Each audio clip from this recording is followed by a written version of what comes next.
Bonjour à toutes et à tous, Valentin Franc avec vous pour ce premier point de marché de la semaine. Nous sommes le lundi 22 janvier 2018. Alors comme vous avez pu le constater ce week-end, nous avons eu les membres du SPD qui ont voté en faveur de la poursuite des négociations avec Angela Merkel, ce qui devrait dans le fond soutenir l'euro. En tout cas, c'est ce que a eu l'impact de cette décision sur le cours de l'euro à l'ouverture des marchés asiatiques. Et de l'autre côté, outre-Atlantique, nous avons toujours le shutdown aux États-Unis. Alors pour ceux qui ne le savent pas, le shutdown, c'est simplement un chômage technique pour les agents fédéraux, étant donné qu'il n'y a pas eu d'accord sur le budget fédéral. Voilà, alors, on va commencer tout de suite par l'avertissement égal sur le risque avant de rentrer plus en détail sur ces deux points d'actualité. Le trading avec effet de levier amplifie toujours les gains et les pertes. Un compte risque limité présente un risque de perte du capital investi. L'investissement sur compte titre présente un risque de perte en capital. IGF fournit exclusivement un service d'exécution d'ordre. La présentation est à titre indicatif et ne saurait être considérée comme un conseil ou une recommandation. Alors voilà, le shutdown, donc le Sénat qui a fait impasse à la proposition du budget des représentants vendredi. Je vous rappelle que la Chambre des représentants avait trouvé un accord jeudi dernier, jeudi en fin d'après-midi. Finalement, c'était au tour de Sénat, enfin c'était plutôt normal, mais c'était au Sénat de valider la proposition qui, eh bien, à minuit vendredi n'avait toujours pas été validée par les sénateurs.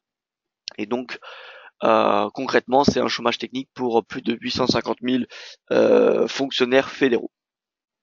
Bon, au niveau de l'Allemagne, on a eu les membres du SPD qui ont voté en majorité pour une poursuite des négociations avec Angela Merkel, ce qui a soutenu eh bien l'euro ce matin. Le yen qui perd du terrain avec le gold, le Nikkei et le Hang Seng Index. Alors on peut voir que le Nikkei il est presque à l'équilibre, mais le Hang Seng Index continue à progresser.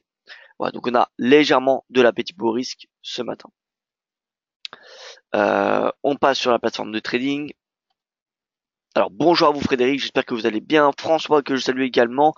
Raymond, Didier, Pascal, voilà, des habitués. Bonjour à vous tous, chers auditeurs et auditrices.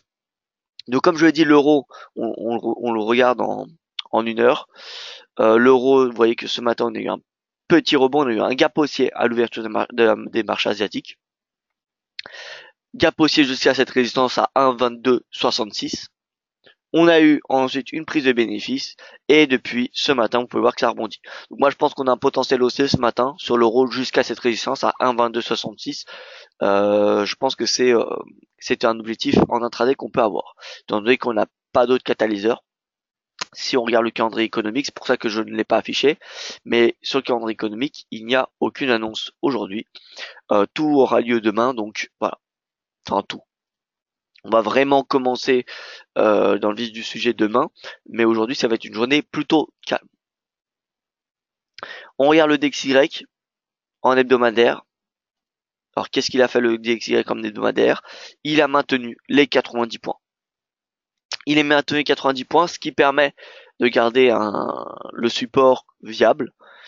S'il avait été dépassé, eh bien on aurait pu s'en servir pour mettre des stratégies vendeuses, mais de pullback. Là, au contraire, on va garder un biais haussier, voire neutre, tant que le cours se situe au-dessus de 90. En tout cas, pas de stratégie vendeuse tant qu'on est au-dessus de 90. Du moins, on ne rentre pas à ce prix-là.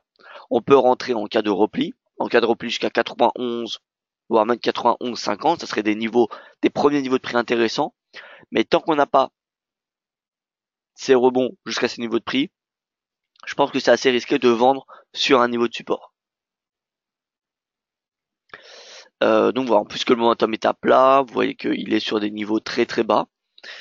Euh, donc euh, donc voilà, on n'est pas à l'abri qu'on voit un rebond. Si par exemple demain on a les démocrates et les républicains, excusez-moi, qui trouvent un accord sur le budget fédéral, on aura peut-être un rebond du dollar US. Donc l'euro, c'est stratégie haussière en intraday, de court terme. Pour ce qui est de l'USD Yen, l'USD Yen, vous pouvez voir qu'il est revenu, il revient sur ce support près de 110, donc 110,50 à peu près.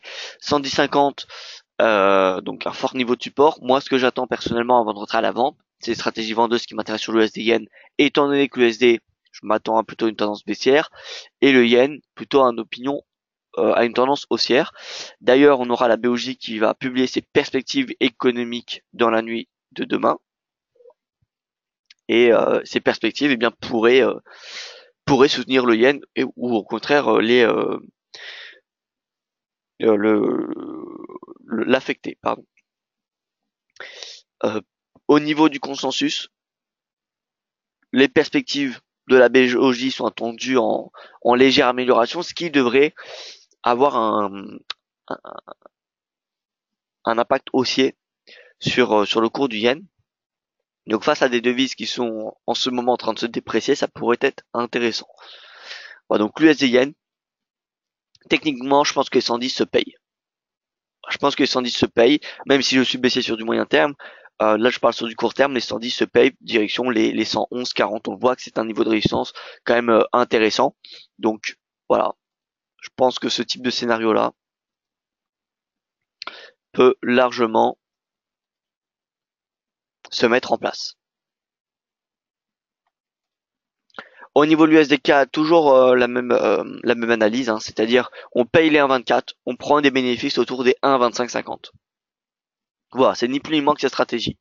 Donc je vais l'illustrer.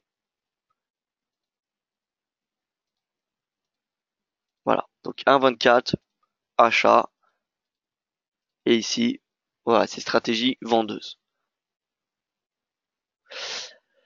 D'ailleurs, le CAD et le MXN qui sont sur sur un timing très délicat, étant donné que il y a le deuxième round des négociations de l'ALENA qui commenceront demain.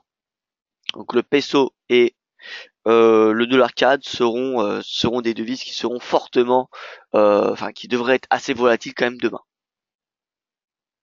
Ce qui sont un peu inquiets le Mexique et le Canada, c'est surtout sur l'industrie automobile. Ces deux pays qui exportent beaucoup vers les États-Unis, eh bien voilà, ont soumis leurs inquiétudes par rapport à ce secteur-là. Ça serait le secteur l'un des plus en tout cas exposés à des renégociations excusez-moi, de l'ALENA.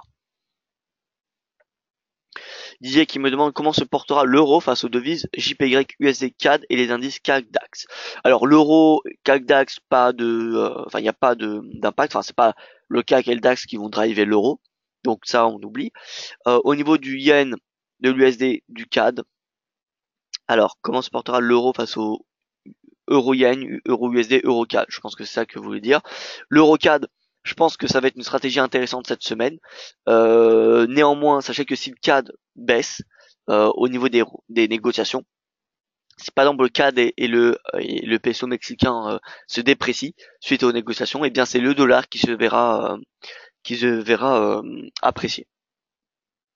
Comme on l'avait vu, alors je me souviens plus c'était quel jour exactement. Faudrait que je retrouve le jour, mais au début de l'année, il y avait un premier tour des négociations du NAFTA. Et on avait eu quand même quelque chose d'assez volatile sur le dollar canadien, sur le peso mexicain qui s'était déprécié. Et le dollar US en avait profité justement. Donc je pense qu'on peut retrouver à peu près la même. Alors je me demande si ce n'est pas le mercredi 17 janvier. Non, ce n'est pas la semaine dernière. C'était avant. Alors je me souviens plus exactement quand c'était. Faudrait que je retrouve la date. Mais voilà. En tout cas, ces négociations, si ça a un impact négatif sur le CAD et le MXN, ça aura un impact positif sur le dollar. Donc du coup euro-dollar, tandis que l'euro dans le fond est soutenu par par la poursuite des négociations entre le SPD et Angela Merkel, eh bien se verra, je pense, un petit peu affecté. Voilà donc et à l'inverse, pardon, si on a des négociations qui vont plutôt bien dans l'ALENA pour l'ALENA, pardon, eh bien le MXN et le dollar canadien qui sont actuellement sous pression devraient s'apprécier face au dollar. Donc le dollar devrait perdre du terrain et donc l'euro également progresser. Voilà, donc le CAD, le CAD et l'USD, cette semaine, ça va dépendre, en tout cas ce début de semaine, ça va dépendre essentiellement, même exclusivement presque, des négociations de l'ALENA qui commenceront, je le rappelle, demain. Voilà. Et pour le yen, ça va être les perspectives économiques publiées par la BOJ cette nuit qui seront importantes.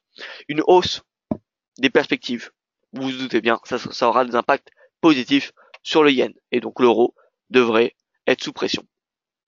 L'euro-yen, c'est pas impossible qu'il reparte cette nuit à 135. Si, bien évidemment, on a des perspectives de la BOJ qui sont remontées, qui sont relevées.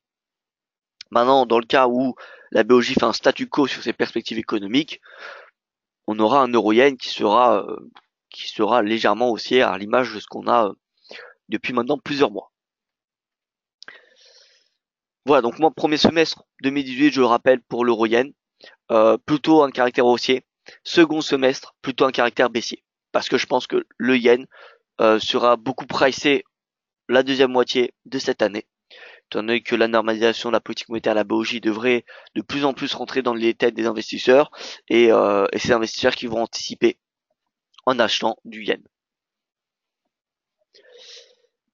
Au niveau du NZD, alors le NZD, on peut voir qu'il consolide sous cette résistance aux alentours des 0,73. Donc consolidation à 0,73. Au niveau technique, on a un momentum qui est assez haut, la MACD également. Donc c'est pour ça qu'on a cette consolidation, le temps que le momentum respire, bien qu'il soit sur un niveau de support actuellement. Mais si on a une cassure, on attendra que le momentum revienne à 50 pour payer à nouveau le NZD. Voilà, donc on va attendre ce genre de scénario pour payer.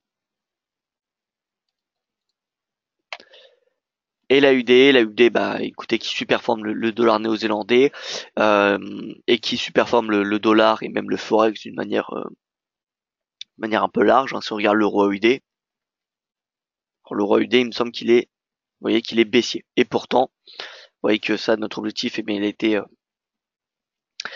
il a échoué, hein, étant donné que la UD a été fortement haussier grâce au cours de l'or et grâce à la baisse du dollar. Donc voilà, l'AUD par contre il est sous résistance en ce moment. Tant qu'il se situe dans cette large zone de résistance, je passe neutre. Je passe neutre. Si on passe en dessous, je serai baissier jusqu'à 0,7863. Et si l'AUD marque des nouveaux plus hauts par rapport à l'année 2017, je passerai haussier jusqu'à ce niveau de résistance à 0,82, 0 ensuite, par la suite 0,85. Bon, donc là, aujourd'hui, ça sera une journée plutôt très calme sur les marchés, comme vous l'aurez compris, en l'absence de catalyseur. Donc sur le forex, attendez-vous à des trades simplement intraday, des trades de range entre les précédentes bornes, étant donné qu'on n'aura pas de volatilité due en l'absence de événements macroéconomiques. Mais demain, ça devrait recommencer. Au niveau des indices boursiers, faut voir que le Hang Seng, on a eu une légère hausse sur le Hong Kong. Néanmoins, attention, on a une petite divergence haussière qui est en train de se mettre en place et donc qui invite à la prudence. Je pense que le Hang Seng Index se paye sur ce support. Donc si on a un repli à ce support qui pourrait par exemple avoir lieu en raison de la divergence baissière de momentum, eh bien, ce sera l'opportunité de passer à l'achat. Passer à l'achat pour marquer des nouveaux records. Et d'un point de vue fondamental, ça se justifierait pour s'insérer dans la tendance de fond qui est une croissance très bonne en Chine et qui a dépassé le consensus et les estimations l'année dernière. Le Nikkei à l'équilibre, on l'a vu, sous 24 000. Tant qu'on n'a pas de cassure réelle de 24 000, écoutez, on pourra pas réellement avoir des stratégies acheteuses. Bon, maintenant, ce qui est intéressant, c'est que le momentum de 50, vous pouvez voir, fait office de support depuis maintenant, depuis le mois de septembre. Il n'a pas réellement été dépassé depuis le mois de septembre. Donc, si on a un RSI qui revient à 50, ça serait techniquement une opportunité pour passer à l'achat. L'Eurostoxx, voilà, l'Eurostoxx, on a une belle progression vendredi. Il y a une belle hausse vendredi. Toujours des range trading à s'attendre. Toujours des range trading. Donc, le CAC se paye à 5500. L'Eurostoxx un petit peu plus brouillon, mais il se paye à 3600 points. Maintenant, les 3600 semblent assez loin quand même. Le CAC sont beaucoup plus propres, hein. Vous voyez que le CAC 5500, possibilité d'attendre un retour à 5470 points pour payer le CAC, mais c'est pas sûr qu'on le retrouve en intraday. Donc voilà, 5500 avec un stop assez large, ça peut être possible pour viser les 5536. Et au niveau du DAX, eh bien écoutez, le DAX il s'approche de ses plus hauts à 15 000, pardon, 13 533. Voilà, donc on a une belle hausse du CAC. Support à ce niveau de prix, 13 400 points. 13 400, vous pouvez voir que c'était une zone de résistance le mardi 9 janvier et ça l'était également le 8 novembre. Donc voilà, 13 400, ça se paye en intraday. Alors le MIB, on s'approche, à mon avis, d'une zone de consolidation, étant donné que, je rappelle, les élections italiennes sont en début mars. Donc on va s'approcher de plus en plus dans une zone de consolidation. Donc là, résistance à 24 000. Résistance à 24 000, je pense que c'est la prise de bénéfice qu'il faut, qu'il faut avoir à court terme sur le MIB. Et un retour à cette moyenne mobile à 200 jours serait intéressant pour passer à l'achat pour du moyen et long terme. La IBEX reste sous cette zone sur cette zone de résistance, pardon. Tant qu'on n'a pas de cassure de clôture au-dessus des 10 500 points, ça sera compliqué de passer à l'achat si vous n'êtes pas passé à 10 000. Je m'explique. En fin d'année 2017, on avait donné plusieurs scénarios d'achat à 10 000 points. Maintenant, pour ceux qui ne le sont pas, je pense qu'il faut attendre une cassure de cette résistance pour se positionner à l'achat. Parce que cette résistance, c'est quoi? C'est le plus haut. C'est le plus haut qu'il y a eu depuis le référendum catalan. Depuis qu'il y a eu ce référendum illégal en Catalogne en début octobre, ça a été le plus haut. Donc tant qu'on n'a pas de cassure, on a un biais psychologique qui est que la situation en Catalogne n'est pas résolue et qu'il y a toujours cette tension. Maintenant, si on a une clôture journalière au-dessus des 10 500, ça sera un signal comme quoi les investisseurs auront oublié, enfin en tout cas auront largement diminué le risque catalan et seront passés outre ce risque. Voilà, donc pour ceux qui ne sont pas à l'achat depuis les 10 000, je pense que ça peut se faire depuis les 10 500 jusqu'à, eh bien, à long terme, 11 248 puis 12 000 points. Le FTSE, je pense qu'il faut attendre une période de consolidation sur le FTSE, sous pression à cause de la livre sterling. Si on regarde la livre, vous voyez qu'il tend vers 1,4. Plus il va tendre vers 1,4, plus le FTSE va être sous pression. En plus de cela, en ce moment, on n'a pas vraiment d'appétit pour risque. On a le shutdown aux US. On a le traité de la LENA qui est renégocié en ce moment. Nous avons la Chine, pardon, la balance commerciale entre l'accord d'échange entre les États-Unis et la Chine dans le but de faire réduire la balance commerciale entre les États-Unis et la Chine, eh bien, va être renégocié dans les prochaines semaines. Donc, tous ces catalyseurs-là, ces trois catalyseurs que je vous ai cités, sont des catalyseurs qui pourraient créer un nouvel appétit pour le risque. Qui pourraient créer un nouvel appétit pour le risque, et même si c'est relatif aux États-Unis, ces catalyseurs auraient un impact sur l'ensemble des marchés. À l'inverse, si on n'a pas de tradés qui sont trouvés, je pense que ça peut faire profiter, peut-être un petit peu moins, mais ça devrait profiter parce que certes, il n'y aura pas d'appétit pour le risque, mais les investisseurs devraient se rediriger vers les indices de la zone euro. Parce que je rappelle, les indices de la zone euro, à moyen et long terme, sont des indices qui sont les seuls qui ne sont pas surachetés. Donc, en termes de momentum, c'est les seuls qui sont, on va dire, payables d'un point de vue rationnel. Si on regarde les RSI journaliers, vous voyez que le FTSE, il est aux alentours des 57. On va prendre l'Eurostoxx, il est aux alentours des 61. Le Nikkei, bon, il est à 58. Il est redescendu. Vous pouvez voir qu'il était à 74 la semaine dernière.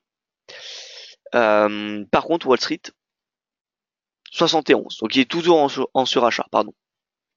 Toujours en surachat. Et le FTSE, pardon. Et le S&P, il est à 75. Donc on a Dow Jones, S&P.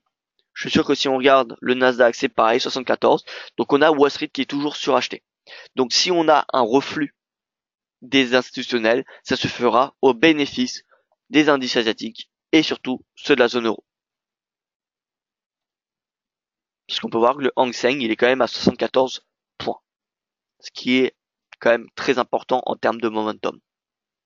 Vous pouvez voir que les rares fois où il a touché ce niveau-là, ce niveau des 80, on a eu par la suite un petit repli qui a eu lieu dans les prochaines séances. Les prochaines séances.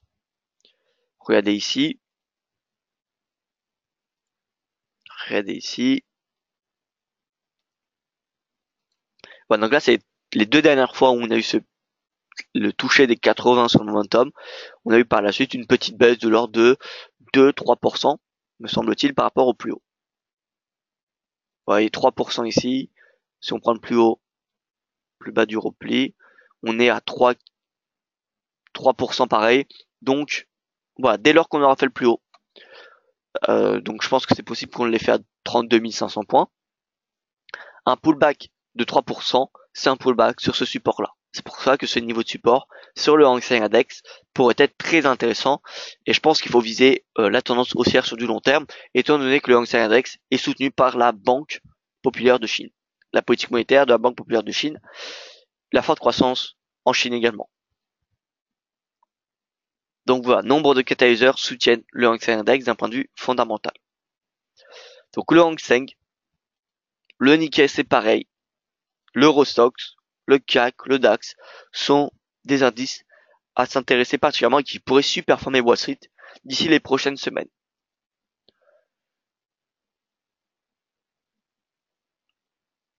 Au niveau des matières premières, donc nous avons le cours de l'or, 1350 qui pourrait être atteint d'ici les prochaines semaines. Maintenant, ce qui va être intéressant, c'est d'attendre un prix d'entrée intéressant. Un premier prix d'entrée intéressant serait un retour à 1311. On peut voir que c'est ce support-là. Donc 1311, niveau de support intéressant pour passer à l'achat. Pour viser au final 1350. Mais le cours de l'or qui est soutenu dans le fond par le marché qui cherche à se diversifier. On a certes des indices qui sont dans le fond haussier, mais ils sont dans le fond haussier grâce surtout à l'abondance de la monnaie sur les marchés financiers à cause des politiques monétaires. On peut voir que le marché obligataire est inondé, il devient même sous tension dès lors qu'on a un petit bond du marché obligataire, on a directement des craintes parce qu'on sait tous que le marché obligataire est quand même assez peut-être trop évalué. Donc voilà, le marché qui est inondé de liquidités. Dans un autre côté, on a des catalyseurs qui pourraient impacter les marchés boursiers. On a comme je le dis, des marchés obligataires surévalués. Wall Street, c'est pareil. Euh, et on a des catalyseurs fondamentaux comme la Corée du Nord qui ne sont toujours pas oubliés. Nous avons la situation en Iran également, l'accord entre l'Iran et les États-Unis. Nous avons également la croissance mondiale. Et nous avons les situations au Moyen-Orient qui pourraient, eh bien les tensions pourraient grimper à nouveau. Et tous ces facteurs-là auraient bien évidemment un impact sur les marchés, sur la psychologie des investisseurs. Et donc dans le fond, le marché cherche à se protéger bien qu'il paye Wall Street. On peut voir de toute façon l'année dernière, on a eu le gold, le cours de l'or qui a fait plus 8% en 2017, le cours de l'or plus 8%, ce qui est quand même très important. Pourquoi? Parce que le marché cherchait à se diversifier. Et pourtant, on a eu Wall Street qui a marqué des nouveaux records, le CAC qui est revenu à des plus hauts de plus de 10 ans,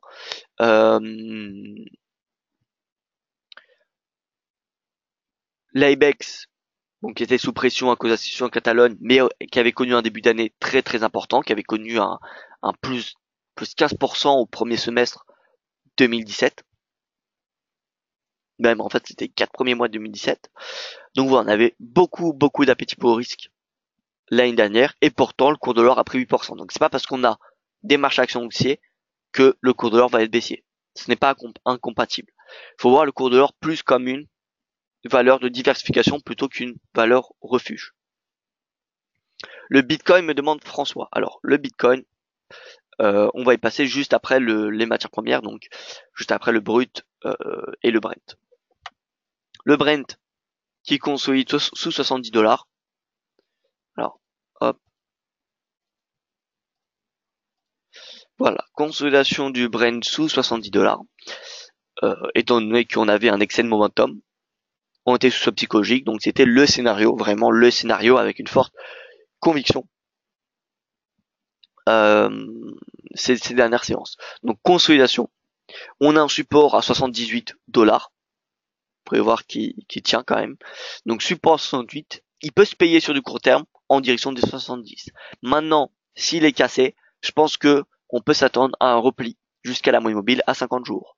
Ce qui est sûr, c'est que sur du moyen et long terme, la stratégie est acheteuse tant que le cours se situe au-dessus de la moyenne mobile à 50 jours. Et cette moyenne mobile est un niveau de prix d'entrée intéressant pour du moyen terme, comme on peut le constater depuis plus de 6 mois. Depuis plus de 6 mois, on a un rebond sur la moyenne mobile à 50 jours sur le Brent. Donc si on a un retour sur cette moyenne mobile, ça serait l'opportunité de se positionner à l'achat sur du moyen terme. Et donc le brut, c'est un petit peu pareil, sauf que la moyenne mobile à 50 jours est quand même un petit peu plus loin, mais ça reste une moyenne mobile intéressante pour du moyen terme. Maintenant, on n'est pas à l'abri d'un pullback, parce que on a eu quand même le marché qui a quand même beaucoup payé le brut et le Brent, hein, plus 30% depuis l'été dernier. À cause de nombreux catalyseurs, on a eu déjà une baisse des plateformes de forage aux États-Unis. Ils réaugmentent depuis peu, mais ils ont baissé au deuxième semestre. On a l'OPEP qui a poursuivi son gel de la production. On a la croissance mondiale et différents rapports qui tablent sur une augmentation de la demande en 2018, hausse des prévisions en 2018. Donc ces trois facteurs-là ont permis au pétrole, au cours de pétrole, de progresser. Maintenant, je pense que les catalyseurs ont été suffisamment pricés, anticipés. Donc il en faudrait des nouveaux pour que le pétrole soit continue à être haussier, continue à marquer des nouveaux plus hauts pour l'année. Voilà. Il y a déjà la Russie qui a dit il y a quelques jours qu'elle serait favorable à une poursuite d'une alliance entre l'OPEP avec l'OPEP, pardon. Donc ça c'est un bon catalyseur qui pourrait dans le fond permettre au Brent et aux autres cours de pétrole de progresser. Mais il faudrait plus. Il faudrait des nouveaux catalyseurs. On a également la situation en Iran. L'Iran qui est un pays producteur. Les États-Unis qui, je rappelle, Donald Trump va prendre sa décision d'ici quelques mois si il supprime l'accord qui a été donné par la communauté internationale sur les sanctions iraniennes. Je vous rappelle, les sanctions iraniennes ont été levées il y a de cela 3 ans maintenant, pardon. Ils ont été levés il y a 3 ans. Donald Trump pourrait revoir cet accord-là. Et si il remet des sanctions contre l'Iran, les États-Unis, hein, pas la communauté internationale, mais les États-Unis, dans ce cas-là, ça aurait un impact positif sur le pétrole. Parce que l'Iran ne pourrait plus exporter autant qu'aujourd'hui. Ou en tout cas moins. Donc forcément moins d'offres sur le marché. Et donc les cours qui montent. Donc on a la situation iranienne qui pourrait, dans les prochains mois, être un catalyseur important. C'est pour moi, si je devais dire un seul catalyseur, ça serait celui-là qui serait le plus à risque et le plus opportun pour le cours du pétrole. Ça dépend dans la situation dans laquelle on se positionne. Mais concrètement, c'est le catalyseur pour les prochains mois sur le pétrole. Bonjour, le shutdown sous Obama n'est pas comparable au niveau du Dow Jones. Alors, le shutdown sous Obama, il n'y avait pas eu beaucoup d'impact. Hein. Le S&P qui avait pris en tout, il me semble, moins 0,5 ou moins 1% pendant le shutdown. Donc voilà. Il n'y a pas réellement d'impact, à part s'il est trop long. Celui de Obama, il me semble, c'était 10 jours. Il me semble que c'était une dizaine de jours pour celui d'Obama, donc c'était voilà, c'était long, mais ce n'était pas non plus voilà, ce n'est pas non plus très pesant, en tout cas sur le marché. Wall Street, donc oui, Obama, donc là je l'ai pas, j'ai pas le jour même, mais c'était de l'ordre de moins 1% sur Wall Street. Dow Jones c'était un petit peu, peut-être un petit peu plus, pardon, peut-être un petit peu plus, mais pas grand-chose. C'est pas ça qui avait créé un, voilà, 13 jours, Phil. C'est 13 jours, le shutdown d'Obama, mais ça n'avait pas eu un impact très important sur les bourses américaines. Et on passe sur le Bitcoin. Si vous avez des questions, n'hésitez pas, parce que je vois que c'est assez calme ce matin. Bitcoin, les 10 000 points sont techniquement payables. Ils sont techniquement payables tant que le support tient. Donc tant qu'on n'a pas de clôture journalière en dessous de ce niveau de support, je pense que si on a un retour sur ce niveau de prix, ce serait l'opportunité de passer à l'achat. Passer à l'achat, direction la moyenne mobile à 50 jours, et pour les plus ambitieux, direction les 20 000 dollars. Pour moi, les 20 000 et les nouveaux records pourront être marqués, pourront être inscrits que si la communauté du Bitcoin arrive vraiment à améliorer la blockchain. Parce que depuis plusieurs mois, c'est ce qu'on parle dans le webinaire spécial crypto-monnaie, mais pour faire simple, depuis plusieurs mois, on a des propositions des développeurs plutôt ambitieuses, mais pourtant la communauté, les mineurs et les mineurs et pardon les plateformes refusent ces intégrations de technologie à la blockchain. Ce qui fait que la blockchain actuelle est la même que ce qu'il y avait au mois de juillet. Ce que depuis le mois de juillet, je ne sais pas il y a combien en plus d'utilisateurs du Bitcoin. Donc forcément, la blockchain n'est plus autant fluide. Les coûts s'emballent. D'après des études, les coûts d'un transfert Bitcoin, c'est à peu près 25 dollars. Donc c'est plus qu'un coût Swift. Donc ça remet même en cause le Bitcoin en lui-même. C'est-à-dire des transferts internationaux très peu chers. Presque gratuit. Eh bien, ce n'est plus gratuit. C'est 25 dollars. Donc, c'est quand même beaucoup. En plus de cela, on a une blockchain qui n'est plus du tout fluide, et on a une hausse des montées des menaces des régulateurs. Mais bon, ces menaces des régulateurs, ils ont plus ou moins toujours été là. Donc voilà, pour moi, c'est pas vraiment ça qui menace le Bitcoin à moyen long terme, c'est plutôt la technologie. Parce qu'on peut le voir, hein, regardez, le Bitcoin, il construit depuis le 18 décembre. Pourtant, l'Ethereum, c'est depuis la montée des menaces qu'on a eu ce pullback. Donc voilà, c'est pas, pour moi, ce n'est pas que les régulateurs qui ont fait pression sur le cours, c'est vraiment la technologie en elle-même. Dès que le Bitcoin, la communauté du Bitcoin arrivera à se mettre d'accord, et non pas à créer des forks avec le Bitcoin Gold, Bitcoin Cash, etc., eh bien, ce sera le moment où le Bitcoin pourra marquer des nouveaux records. À quelle heure le webinaire crypto? Alors, c'est tous les mercredis à 17h. Voilà. Alors, je retourne rapidement sur le Forex. Concrètement, je rappelle aujourd'hui, on trade dans les ranges des précédentes bornes, donc de vendredi. On prend plus haut le prix de clôture, le prix d'ouverture de vendredi, que ce soit sur le GBP, sur l'euro, sur peu importe. Et vous allez avoir des niveaux de support résistance. Donc, par exemple, sur le GBP USD. Prix de clôture en plus hebdomadaire. Donc, en l'absence de catalyseur, ça m'étonnerait qu'on dépasse ce niveau-là. Et là, on a le prix d'ouverture de vendredi. Et si on se met en une heure, eh bien, c'est le range à trader sur le GBP USD. Mettons-nous sur l'euro-dollar. Ou l'USDK. L'USDK qui pourrait être un petit peu plus volatile. L'USDK dans le swing, je le rappelle, c'est achat 1,24, vente 1,2550. En intraday, donc l'euro-dollar. On l'a dit, achat 1,2180, vente 1,2270.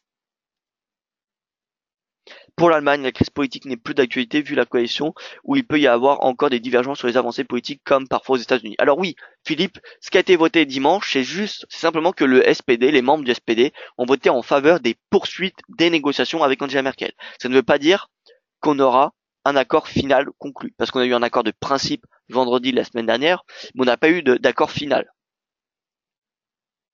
Donc tant qu'on n'a pas cette coalition qui est formée, la situation en Allemagne n'est pas finie. On n'est pas à l'abri qu'il y ait des nouvelles élections dans les prochains mois. Voilà, donc tout reste à faire encore en Allemagne. C'est la première étape, c'est une des étapes qui a été franchie, mais ce n'est pas l'étape finale.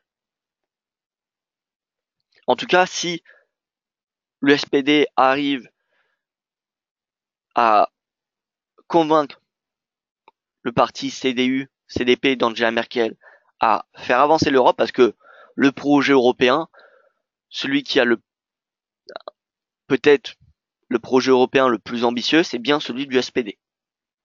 Donc d'un point de vue investisseur, si on a cette coalition qui est formée avec l'ambition européenne qui est gardée, l'ambition européenne du SPD qui est gardée par Angela Merkel, dans ce cas-là, d'un point de vue investisseur, d'un point de vue trading, ça sera long euro. Long euro, long euro, long euro. En plus de cela, la BCE qui normalise sa politique monétaire.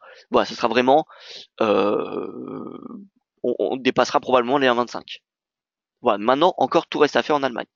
Oui, on a eu le SPD qui a validé, mais il n'y a pas eu encore de coalition qui a été formée. Il y a eu un accord de principe. Et au niveau du peso mexicain, donc on n'a pas l'habitude de le regarder, mais bon, ça va être, on va la regarder également demain parce que voilà, demain, cette semaine, ça va être très important. Alors, en mensuel, je vais retracer mes niveaux de support résistance parce que ça fait quand même pas mal de temps. C'est pas une paire que je regarde beaucoup, hein, donc on va faire que de l'analyse technique. Hein. Mais concrètement, c'est un petit peu, j'allais dire, corrélé au CAD à court terme, étant donné qu'il est sous pression à cause de la politique économique de Donald Trump. Hein. Son protectionnisme. Je vous rappelle que le premier partenaire économique du Mexique ou du Canada, c'est les États-Unis. Donc si les États-Unis ferment ses frontières, l'économie canadienne et l'économie mexicaine auront des problèmes.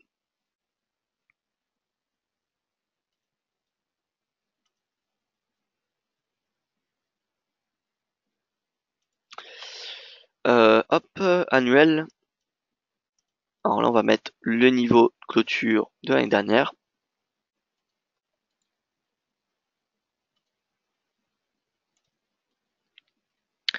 Voilà, donc là, on est en daily, on est sur un niveau de support, comme vous pouvez le constater. Ce niveau de support là, 18,50. À mon avis, il va soit le cours va rebondir dessus, en cas de négociation qui se passe bien pour l'ALENA, ou pardon, il va être cassé si eh bien les négociations se passent mal. Et la moyenne mobile sera cassée également, et on ira chercher les 17,80. Donc même d'un point de vue technique, on est d'un point de vue timing assez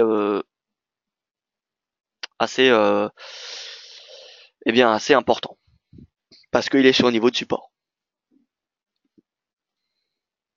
Avis Eurotri. Alors, moi je regarde jamais le tri, mais bon, on peut regarder EuroTRY. Je vais regarder que le technique. En tout cas, l'économie turque qui est en pleine expansion. Donc voilà, on a une expansion parce que la monnaie se déprécie énormément, pardon.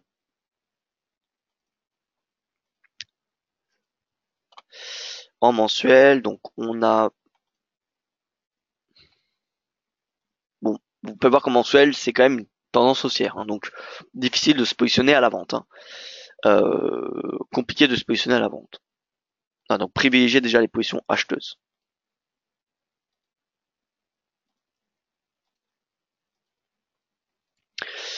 Voilà, donc là on a un support 4,66 qui était un précédent niveau de clôture mensuel. Donc ça peut être l'opportunité de se positionner à l'achat sur l'euro. L'euro, direction les 4,8. Voilà, ça me semble possible. 4,8 et en fait on va chercher les 5. 5 à moyen long terme. faut voir que les seuils psychologiques sont très importants. Regardez 4, c'était le dernier gros seuil psychologique. On a eu une cassure et ensuite pullback, consolidation pendant à peu près un semestre. Et depuis le deuxième semestre, c'est haussier. Et là, on arrive à 4,7. Petite prise de bénéfice, mais je pense qu'il va venir chercher les 5. L'euro, vraiment, hein, c'est une forte conviction haussière. Et alors que le tri est vraiment en train de se déprécier. Donc voilà, honnêtement, stratégie haussière, direction 5. Maintenant, le point d'entrée, ça peut soit se faire à 4,66 ou à moyen terme, vous prenez le risque d'attendre un retour à 4,5. 4,5, ça serait l'opportunité vraiment de se positionner à l'achat. Parce que c'était ce support. Vous voyez, on a eu un plus haut, pullback. Et là, le cours, les investisseurs ont maintenu ce support-là. Bon, on a eu un petit excès de quelques jours, mais voilà, ce support à 4,5 a bien tenu. Donc si on a un retour à 4,5, ça serait l'opportunité de passer à l'achat.